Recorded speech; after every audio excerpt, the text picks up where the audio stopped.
Bugün sizinlə sizdə üç bacı dolması, mən bizim tərəflərdə deyildiyi kimi badıncan dolması hazırlayacağım. Amma təəssüf ki, mənim uşaqlarım badıncan dolmasını sevmədiyi üçün mən onlara pizza hazırlayacağım. Bir tərəfdən əti çəkərkən, digər tərəfdən də xəmirin hazır olması üçün videonun əvvəlində gördüyünüz kimi bütün ərzaqları öncədən yerləşdirdim. Həm ət hazır oldu, həm də xəmir artıq hazır. Xəmir mayalanması üçün öncədən isidilmiş sobaya qoydum. O orada mayalanarkən mən həm əti qovururam, həm də tərəvəzlərimi yuyub təmizləyirəm.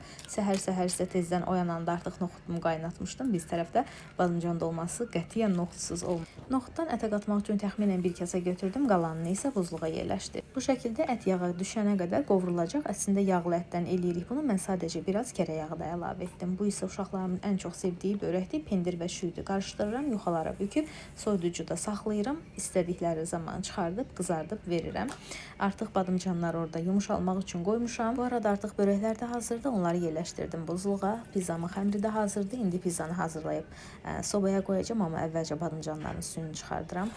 Bu proses biraz mənim üçün çətindir, amma artıq öyrənmişəm onu da. Bu arada reyhan əlavə etmir əslində biz tərəfdə, sadəcə noxud əlavə edirik. Mən bura gələndə qonşularımdan öyrəndim, çox sevirəm bu şəkildə. Ona görə 1-2 yarpaq reyhan əlavə eləyib, ondan sonra ətin altını söndürürəm. Sonra onları tərəvəzlərin içinə yerləşdirib qaynamağa qoyuram.